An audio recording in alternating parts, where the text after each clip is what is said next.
Manchester United have just lost 3-1 to Arsenal at the Emirates. I'm in a bit of shock, to be honest. I really, really am. Like, for large portions of that game, I thought we looked all right. I thought we played okay. I wouldn't say we played amazingly, but it was counter-attacking football. It was what we saw for most of last season, wasn't it? Nearly all of last season, we played this 4-2-3-1, which is very defensive. It's very pragmatic. It's not the kind of football we expect to see from Erik ten Hag, but I kind of accepted it because I just thought, you know what? I see what he's trying to do. He understands how difficult this league is. I understand that our goals are to get top four, and to get top four, maybe we did have to pay this pragmatic 4-2-3-1. And you know what? For 99% of the game, I had absolutely no issue with the way we played whatsoever, by way of the formation, by way of the setup, because at the end of the day, football is a results business. In football, if you don't win points, if you lose, now people are going to be saying, get rid of him and all the rest of it. So I understand why he sets up, defensively, and we hit on the counter, because at the moment, Mikel Arteta has been at Arsenal for what, 3 or 4 years? He's been here for 1 season. They're way more ahead of their development than where we are at this point. And we just can't compete as a ball-playing team with teams like Arsenal, with teams like Manchester City, with teams like Liverpool, who've had their managers for, 2, 3, 4 seasons and have spent endless amounts of money on all of the signings they want. The fact that we have to bring in Harry Maguire and Johnny Evans, I said this to you a couple of days ago on the show. I said we're 1 injury away from seeing a partnership of Johnny Evans and Harry Maguire. Now, I was kind of saying it as a bit of a joke, to be honest. I did genuinely think that that it could happen, but it was like maybe in a League Cup if we're at home against like a Luton Town or something, something like that, or at home against the Championship club. Maybe then you start Johnny Evans and Harry Maguire. I didn't expect after 70 minutes of the game against Arsenal at the Emirates that we would see Johnny Evans and Harry Maguire as our starting defenders. And you know what? It's easy for me to come out and say, oh, it's the Glazers, it's this, it's that. I'm not going to blame the Glazers. I'm going to blame John Murtaugh and Richard Arnold, right? Harry Maguire should have gone. Scott McTominay should have gone. Anthony Martial should have gone. Donny van der Beek should have gone. There are 4 or 5 players that should have left this club this summer. And we should have gone and got someone like Jean-Claire Todibo. We should have got Kim Min-jae at the beginning of the window. We shouldn't be having to bring on Harry Maguire and Johnny Evans as our centre-backs at Manchester United. I mean, that's an absolute disgrace. I have no issue with them sitting there as the 5th choice centre-back, but when you're actually having to start play these two, that really, really worries me. It's an absolute joke. It is. Obviously, the first goal from Manchester United was absolutely unbelievable. It was a beautiful goal. Great play by Christian Eriksen. Great finish by Marcus Rashford. The second goal from Garnacho, again, absolutely unbelievable. Beautiful goal. So upset that it didn't go through. So upset that the VAR overruled it. But at the end of the day, Arsenal's second goal was lucky. It was Harry Maguire and Johnny Evans, bad defending. It went through, it was a dodgy deflection, and they scored. And that's pretty much the story of the game. The third goal, obviously it counts, they scored, but the game was over by that point.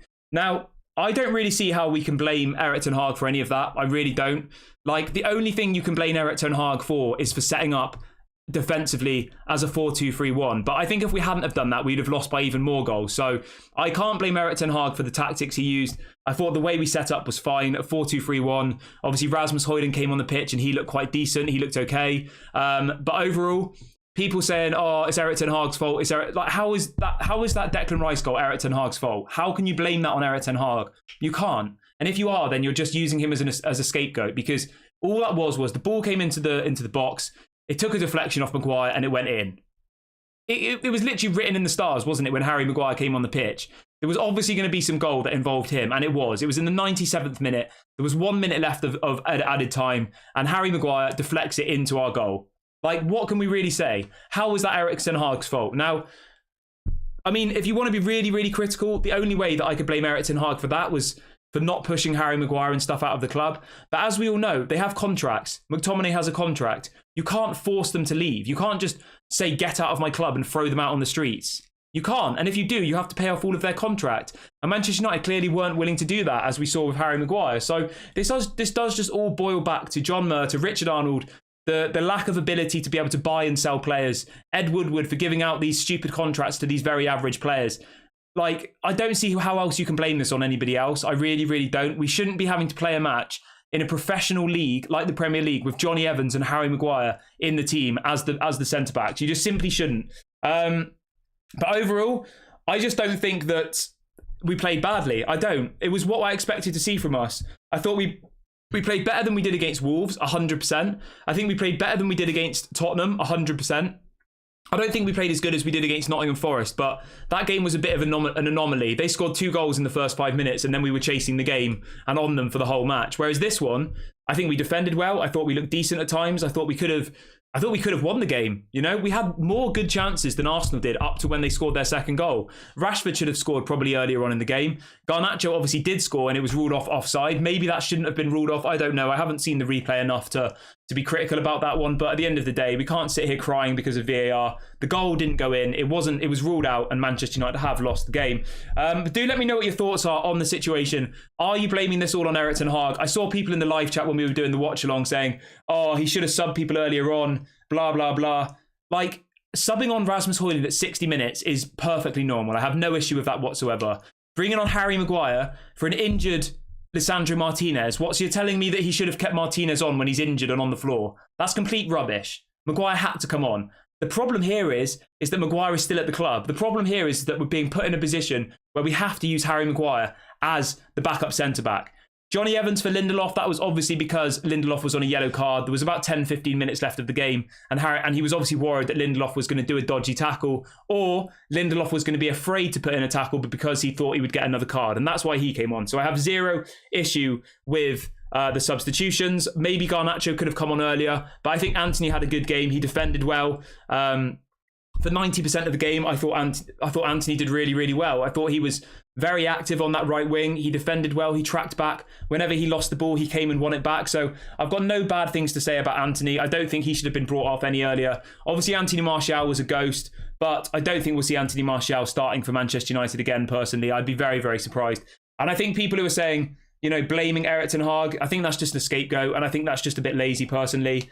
Let me know why you blame Erik ten Hag. Let me know your reasons. Give me an actual reason. Don't just say it's Erik ten Hag's fault, because that's not a reason. How is it Erik ten Hag's fault? Let me know. Do you really expect us to go toe-to-toe with Arsenal at the Emirates after one season of a new manager? I don't expect that. I don't. I think you go there and you play counter-attacking football. That's what we did under Ollie, and we did that for 2 or 3 years and we got good results. And no one was really complaining were they? When we were winning games, playing counter-attacking football. It's just because we've come here and we've lost that people are like, I blame Erik ten Hag. If we'd have won that game, right, which I think we should have, really, I think we should have won that game. Like, we had more better chances than Arsenal did. Yes, they had more of the ball in our half and all the rest of it, but overall, I think we had the better chances. And if we'd have won that game, not a single one of you would be blaming Erik ten Hag's tactics if that Garnacho goal had gone in. And that's why I just think that it's unfair judgment. I don't think we were bad. I don't think we were good. I think we were just what I expected. Defensive, pragmatic, and playing counter-attacking football. Chuck says, it is Ten Hag's fault because he should have prioritised buying a defender over Mason Mount. I mean, yeah. I mean, if you want to really, really pick on bits, yeah, then fine, okay. Have that. Yes, okay, it's Erik ten Hag's fault because he signed Mason Mount. I mean, that just seems like a bit of a lazy analysis, to be completely honest with you. I mean, what if Mason Mount had come in and done really well? Would you still be saying that? No. He's played 2 matches and he's not been amazing and you're already on his back for no reason, really. I just think it's a little bit unacceptable. And people blaming Erik ten Hag, right, for his recruitment. Just listen to yourselves. Erik ten Hag shouldn't be doing the recruitment. A club of Manchester United's size, do not let the manager go and pick the players. That's not how it works. If anybody isn't aware of how a football club is run, you have a director of football and then they have people around the director of football who find the players, buy the players, and then bring them in. You never just let the manager sign who you want. That doesn't work like that. We saw that under Mourinho. He wanted to sign players and it was rejected. This shouldn't be how it is. It should be a director of football. I don't know who that could be. Paul Mitchell, whoever you want it to be. There should be someone above Erik ten Hag who picks the people. For me, if you want to look at it really, really black and white, we're in no worse position as to where we were last season. This time last year, right, we lost our first 2 games and we won our next 2. So we were on 6 points after 4 games. We're on 6 points after 4 games here. So everybody being all doom and gloom, saying get Erik ten Hag out and all the rest of it, we're in no worse position after 4 games as to where we were last season. So you just have to look at it like that. We have to build on this. We have to move on. Obviously, we play Brighton the first game back after the international break. Obviously, that is a must-win game. We have to go and beat Brighton at home, 110%. We cannot lose or draw against Brighton. We need to beat them. And that's when I'll start judging the team. If we lose against Brighton, yes, and we play terribly, yes, maybe you can start having those conversations where, are Erik ten Hag's tactics working? I'm not going to be Erik ten Hag out, though. You're not going to get that from me on this channel. You're just simply not. We've had 1 season with the guy. The people we need out are the Glazers, John Murtagh, Richard Arnold. We need to bring in proper scouts, a proper director of football, a proper CEO whose priority is football. not people whose priority is finance. And that's what we have at the moment. We have money men who want to come in and they want to make money for the Glazers. And that's all their job is set out to do. That's why we did all these loan deals. That's why we only spent about £110 million net spend, but yet saved around £40 million in wages from players we removed. And those are the questions that needed to be asked. It really, really does. But overall, obviously it's disappointing. I thought a draw would have been a fair result. And you know what? I think even when we nicked that goal, I was thinking us winning isn't, unfair on Arsenal because they haven't created any chances. We haven't allowed them to. So I am very, very disappointed, obviously. Obviously the curse continues. I was saying in the watch along, we got 1 point last season, right? Against the top 9 away from home all season, 1 point. And we've got 0 points so far. So all we can do is improve here, all right, guys? We're on 6 points now. We were on 6 points this time last season. Last season, we got third. We won a trophy and got to a final of another trophy. So we've got to stay positive. We've got to believe in Erik ten Hag. I'm not going to be Erik ten Hag out. You're not going to get that from me. I'm not going to be Erik ten Hag out until the Glazers have gone, until John Murtaugh's gone, until Richard Arnold's gone, because I'm not going to judge a manager based on the bad decisions of the people behind him. It's not just a manager who makes a successful football club. Go and look at Manchester City. Look at the team that Pep Guardiola has around him, right? He has a director of football. He has someone who brings in all the players, somebody who sells the players, somebody who picks the people with the right mentality to come in. John Murtaugh and Richard Arnold haven't got a clue. They just say, Eric, who do you want? And he goes, oh, well, I liked Anthony at Ajax. Okay, we'll buy him. Like, that's all that's happened here, Amrabat's played under him. Anthony has, Martinez has, Onana has, Eriksson has at Ajax. The only person who hasn't is Mason Mount. And you're telling me that that's Erik ten Hag's fault. He shouldn't be making those decisions, and I'm sticking by him. So everybody is obviously entitled to their opinions. If you do think that Erik ten Hag's not the right man for the job, obviously that's completely fine. That's up to you. But he's not the one who actually should be buying the players. It should be up to the club. And we should never have to see Johnny Evans and Harry Maguire as our starting centre-back. As I said a couple of days ago, I joked about it on a video. I said, you wait, we're one injury away from Johnny Evans and Harry Maguire. And everyone was like, ha, ha, ha, very funny. And literally within 60 minutes of the first game after the transfer window closes, we literally see Johnny Evans and Harry Maguire. So it is what it is. I'm going to wrap the video up here, guys. I'm going to go outside. It's a sunny day. I'm going to try and let this go. It's a Sunday afternoon. I hope everyone can do the same. I know it's upsetting. I know it's frustrating. I know everyone's annoyed. But all we can do is just remember this, please, guys, all right?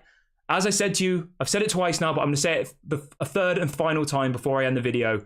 This time last year, we had 6 points after 4 games. And as of today, we've played 4 games and we have 6 points. So just remember that. Try and stay positive. Things will improve. We didn't play bad today. It was just, a bad 30 seconds at the end of the game where Maguire and Johnny Evans pretty much lost the game with some dodgy deflection. I'm going to wrap the video up there, guys. I hope you do have a nice evening. Have a nice evening. Have a nice day. Obviously, there's going to be people in the chat saying, get Erik ten Hag out. Okay, that's fine. That's up to you. If you give me a genuine reason, put it in the chat, put it in the comment section, and I will listen to it. But just saying, get Erik ten Hag out, it's rubbish. If we'd have won that game with the Garnacho goal, you'd be saying, we're going to win the league. It's just stupid, all right? It is. So either support the manager or come with an articulate answer as to why Erik ten Hag is the wrong man for the job. Tell me all of the considerations. Tell me that John Murtaugh, Richard Arnold are doing the right thing by letting him pick the players. Tell me that the Glazers are doing the right thing by, keeping people like Harry Maguire and all of these others because they're assets against the debt. Give me a proper detailed answer where you explore everything and I will happily read it and I'll happily listen to your opinion. But people just screaming Erik ten Hag out, I'm just not into it personally. So that's up to you. We have the international break now. Let's all try and get away from football for a little bit. And let's hope that we come back stronger against Brighton. Thank you so much for watching, everybody. Please do go and have a nice evening. Please do try and let the football go. I'll speak to you all later. Please do smash a like and subscribe on your way out, and I'll catch you all soon.